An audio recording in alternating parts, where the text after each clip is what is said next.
तो दोस्तों, एक और नए और बेहतरीन प्रश्न में आपका स्वागत है।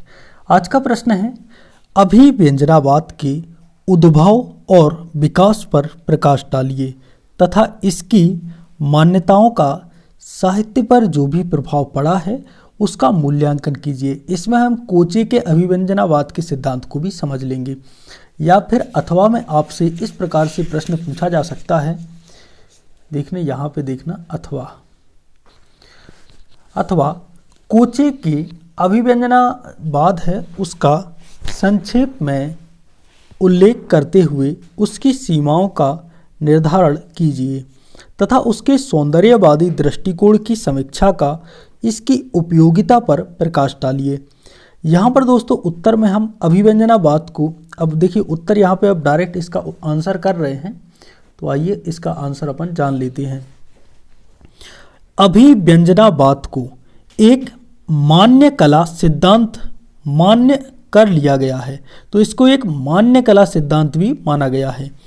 अभिव्यंजनावाद, जो अभिव्यंजनावादी कलाकार है उसको आत्माभिव्यक्ति, जो अभिव्यंजनावादी कलाकार होते हैं वह जो आत्माभिव्यक्ति होती है उसको ही, यानी कि आत्मा को टच करने वाली बातें हैं उनको ही काव्य मानते हैं। ठीक है, कविताएं हैं उनको ही काव्य मानते हैं। अभिव्यंजनावाद से अभिप्राय उस वाद या काव्य सिद्धांत से है जिसमें भावनाओं की अभिव्यक्ति को ही कला कहा जाता है। तो अभिव्यंजनावाद है उसमें जो हम भावनाएं हैं, अपनी जो विचार आते हैं, अपने अंदर जो भावनाएं उत्पन्न होती हैं उनको प्रस्तुत करना ही कला है। अभिव्यंजनावाद के सिद्धांत के अनुसार कलाकार या कवि मात्र अपने अंतर की भावना, अंतर यानी कि अपने भीतर की भावना को प्रकाशित करता है, किसी बाह्य वस्तु का रूपांकन नहीं करता है। तो इस सिद्धांत के अनुसार जो कवि होता है वह अपने अंतर की, यानी कि अपने अंदर की भावना को प्रकाशित करता है, बाह्य वस्तु का रूपांकन नहीं करता है। अब बात करते हैं अभिव्यंजनावाद है इसका उद्भव और विकास की। 19वीं शताब्दी में यूरोप में समीक्षा शास्त्र के क्षेत्र में दो विचारधाराएं विशेष रूप से प्रभावशाली थी। पहली थी कला के लिए तथा दूसरी थी कला लोकहित के लिए, यानी कि लोगों के हित के लिए। प्रथम वर्ग के अंतर्गत समाज की पूर्णतः अवहेलना की गई। तो जब कला के लिए रही तो उसमें समाज की पूर्णतः अवहेलना की गई। इन साहित्यकारों ने अश्लील साहित्य की रचना की। द्वितीय वर्ग अत्यधिक आदर्शवादी रहा, क्योंकि देखो कला के लिए रहेगी तो इसमें क्या होगा, अश्लील साहित्य भी लिख सकते हैं क्योंकि वो एक प्रकार से कला है। ठीक है, और वहीं पर दूसरा वर्ग जो रहा कला लोकहित के लिए, उसमें अत्यधिक आदर्शवादी था। ये जो द्वितीय वर्ग था कला लोकहित के लिए, ये काफ़ी आदर्शवादी था। दोनों ही वर्ग अपनी सीमाओं का अतिक्रमण कर रहे थे। इस कारण इनकी अभिव्यक्ति एक पक्षीय होकर रह गई। इनके समन्वय के लिए 20वीं शताब्दी के आरंभ में इटली के विद्वान बेनाडोटे क्रोचे, ठीक है, इनका पूरा नाम क्या है, बेनाडोटे क्रोचे, इन्होंने अभिव्यंजनावाद का प्रवर्तन है वह किया। अभिव्यंजनवादी विचारधारा की एक दीर्घ परंपरा थी। यह एक विचारधारा की दीर्घ परंपरा थी। इसको युगीन विचारधारा के संदर्भ में व्यवस्थित करने का जो श्रेय है वह क्रोचे को जाता है। क्रोचे या कोचे भी बहुत से लोग इन्हें मानते हैं। ठीक है, यूरोप में कला के क्षेत्र में स्वतंत्रता की मांग 17वीं शताब्दी में आरंभ हो गई थी। वहाँ समीक्षा के क्षेत्र में कल्पनावाद का प्रभाव पड़ने लगा था। जर्मनी के विद्वान इसका नेतृत्व कर रहे थे। इन विद्वानों में लेसिंग नाम का विद्वान प्रमुख था। उसने भाव अभिव्यंजना को काव्य का मुख्य उद्देश्य माना और उसका सिद्धांत सौंदर्य सिद्धांत कहलाया। 19वीं शताब्दी में प्रायः समस्त विद्वान, कवि और समालोचक प्राचीन मान्यताओं को त्याग कर साहित्य को नवीन दृष्टि से देखने लगे थे। वर्ड्सवर्थ, कॉलरिज, गेटे आदि कई कवियों ने संवेदना, बिंब, वैयक्तिक दृष्टिकोण आदि कई रूपों में आत्म अभिव्यक्ति का प्रतिपादन और समर्थन किया। इस नवीन प्रवृत्ति को साहित्य में रोमांटिसिज्म, ठीक है, यानी कि रोमांटिसिज्म कहकर पुकारा गया। तो ये शब्द भी आपको दिमाग में रखना है। क्रोचे कला को प्रकृति की अनुकृति मानकर यह कहते हैं कि प्रकृति के स्वरूप का जो बिंब हमारे विचारों में सहज अनुभूति के रूप में उदित होता है वही कला है। यानी कि प्रकृति का जो स्वरूप है वह हमारे बिंब, हमारे विचारों में सहज अनुभूति के साथ जो उदित होता है वही कला है। यहाँ पर ये देखना, एक छोटा सा ये कीड़ा है, ये परेशान कर रहा है। भाई निकल जा भाई, इसको पता नहीं, ये इसमें स्वाद आ रहा है साली को।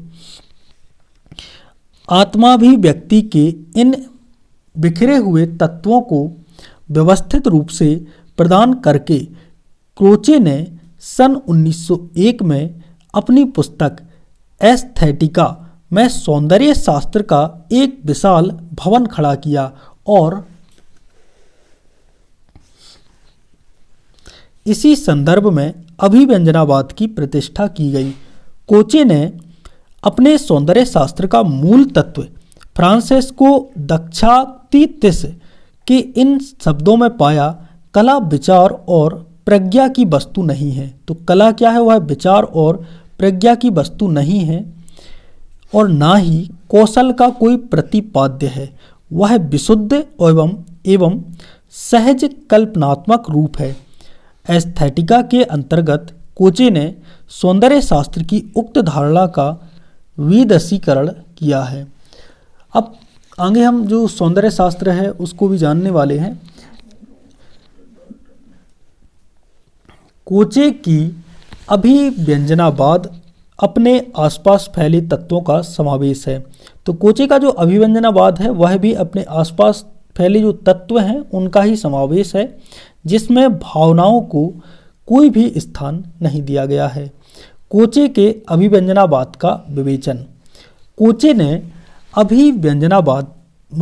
के अभिव्यंजनावाद ने 20वीं शताब्दी के आरंभिक दशकों में साहित्य तथा समालोचना के क्षेत्रों को व्यापक रूप से प्रभावित किया और वह पाश्चात्य एवं भारतीय विद्वानों की चर्चा का विषय रहा। आलोचना ने अपनी अपनी बुद्धि के अनुसार उसकी व्याख्याएं प्रस्तुत की।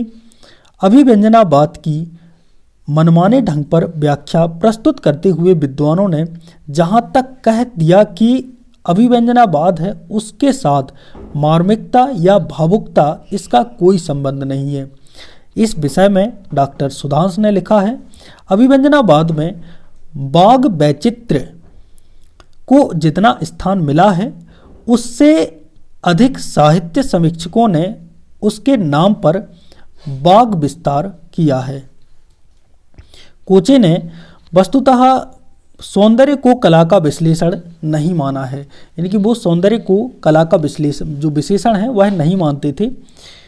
उन्होंने अपनी जो बात है कुछ इस प्रकार कही है कि सामान्य पाठक उलझन का अनुभव करने में लगता है। वह सोचने लगता है कि सौंदर्य विहीन कला कैसी हो सकती है या कैसी होगी। यहाँ तक कि पंडित रामचंद्र शुक्ल जैसे सुधी समालोचक ने भी यहाँ तक लिख डाला है। बात यह है कि अभिव्यंजनावाद भी कलावाद की तरह ही काव्य का लक्ष्य बेल बूटे के नक्काशी वाला सौंदर्य मानकर चला है, जिसका मार्मिकता या भावुकता से कोई भी संबंध नहीं है। तो ये बात आचार्य रामचंद्र शुक्ल ने कही है। कोचे का कहना है, मानव का समस्त ज्ञान दो भागों में विभाजित किया जा सकता है। एक तो है कल्पना जनित, यानी कि जब मानव कल्पना करता है, और दूसरा है तर्क जनित, यानी कि जब मानव तर्क करता है। जैसे किसी ने आपसे बता दिया कि यहाँ पे ये हुआ था, तो तुम उसकी कल्पना कर सकते हो। तर्क तुम तब भी करोगे जब तुम्हें कुछ एग्जाम्पल बताए जाएंगे कि वाकई में वैसा जो हुआ था वैसा हो सकता भी है या फिर बातें इसी प्रकार से कल्पना में बताई गई हैं। इस द्विधा ज्ञान के द्वारा, ठीक है, इस द्विधा ज्ञान के द्वारा सहानुभूति और विचार पद्धति की सृष्टि होती है। कि सृष्टि मतलब होता है रचना होती है। सहजानुभूति और अभिव्यंजना एक साथ रहती है और साथ साथ आती हैं। प्रत्येक व्यक्ति बाहर वस्तु जगत से प्रभावित होकर अपने भीतर एक प्रकाश का अनुभव करता है, किंतु उसी सीमा तक जहाँ तक वस्तु को आकृति देने की जो क्षमता है वह रहती है। इस प्रकार भाव, संवेदन और प्रभाव, इम्प्रेशन आत्मा के सूक्ष्म प्रदेश से चिंतनशील प्रवृत्ति द्वारा प्रेरित होकर शब्दों के माध्यम से स्पष्ट रूप यानी कि स्थूल जगत में प्रकट होते हैं। प्रतिभा ज्ञान, प्रमेय ज्ञान, सहजा अनुभूति यानी कि सहज अनुभूति तथा अभिव्यक्ति, इन शब्दों के आधार पर कोचे ने अपने सिद्धांत को अभिव्यक्त किया है, जो सार रूप में यानी कि सार रूप से हमारे सामने है, समक्ष है। सहज अनुभूत ज्ञान अभिव्यंजनावाद ज्ञान होता है। वह ज्ञान बौद्धिक क्रिया से स्वतंत्र एवं स्वायत्त होता है। अभिव्यंजनावाद जो अभिव्यंजनात्मक है, वह ज्ञान परवर्ती अनुभवों पर आश्रित अभेदों, यथार्थ और अयथार्थ, स्थान और कला के लिए संगठनों तथा प्रबोधनों के प्रति उदासीन रहता है। सहज अनुभूति प्रतिनिधान रूप है, इसलिए जो अनुभव सहज अनुभूति से भिन्न है वह संवेदन के प्रवाह अथवा तरंग से भी भिन्न होता है। सहज अनुभूति मानसिक वस्तु से भिन्न है। यह रूप वह अधिकृति ही अभिव्यंजना है। सहज अनुभूति का होना ही अभिव्यक्ति होना है और केवल अभिव्यक्त होना है। कोचे हैं वो एक कला को सहज अनुभूति और सहज अनुभूति को अभिव्यंजना मानते हैं। इस प्रकार उन्होंने कला को प्रकारांतर से अभिव्यंजना सिद्ध किया है। यह अभिव्यंजना ना प्रकृत अनुभूति होती है और ना ही प्रकृत पदार्थ होती है। यदि कोई भी कला स्वयं को कला के रूप में व्यक्त ना करे, यहाँ पे देखना इस लाइन को आपको मूल रूप से दिमाग में रखना है। यदि कोई भी कला स्वयं को कला के रूप में व्यक्त ना करे तो उसे कला नहीं कहा जा सकता। अभिव्यक्ति की सफलता ही कोचे ने कला मानी है। यानी कि तुम्हारे मन में जो अभिव्यक्ति है, ठीक है, यदि तुम उसे सामने लोगों के सामने पेश कर रहे हो तो उसे ही कोचे ने कला माना है। अभिव्यंजनावाद पर आक्षेप इस पर आक्षेप पर उनका जो निवारण है, आइए उसको जानते हैं। हिंदी के प्रसिद्ध आलोचक आचार्य रामचंद्र शुक्ल अभिव्यंजनावाद के प्रबल विरोधी थे। उन्हें यह अभिव्यंजनावाद साधारणीकरण है एवं रस सिद्धांत है उसके प्रतिकूल यानी कि उसके विपरीत जान पड़ा। उन्होंने हंसी उड़ाते हुए इसे भारतीय वक्रोक्तिवाद का विलायती उत्थान बताया। आचार्य शुक्ल के कुछ आक्षेप हैं जो कि अभिव्यंजनावाद पर हैं, आइए उनको समझ लेते हैं। आचार्य रामचंद्र शुक्ल ने अभिव्यंजनावाद पर जो आक्षेप जानते हो, आरोप, ठीक है, आक्षेप आपसे यहाँ पे बहुत बार शब्द आ रहा है, तो आक्षेप यानी कि होता है आरोप। जो आरोप किए हैं वे आलोचना सहित यहाँ प्रस्तुत हैं। शुक्ल जी ने अभिव्यंजनावाद के विषय में लिखा है, अभिव्यंजनावाद अनुभूति या प्रभाव का विचार छोड़कर केवल बाग वैचित्र्य को पकड़कर चला है, किंतु बाग वैचित्र्य का हृदय गंभीर वृत्तियों से कोई संबंध नहीं है, वह केवल कौतूहल उत्पन्न करता है। शुक्ल जी के इस आक्षेप को अन्य शब्दों में इस प्रकार कह सकते हैं। उन्होंने कहा है, अभिव्यंजनावाद विषय वस्तु अथवा भाव पक्ष की उपेक्षा करता है। काव्य के अनुभूति पक्ष को कोचे ने त्याज्य एवं उपेक्षित रूप से स्वीकार नहीं किया है।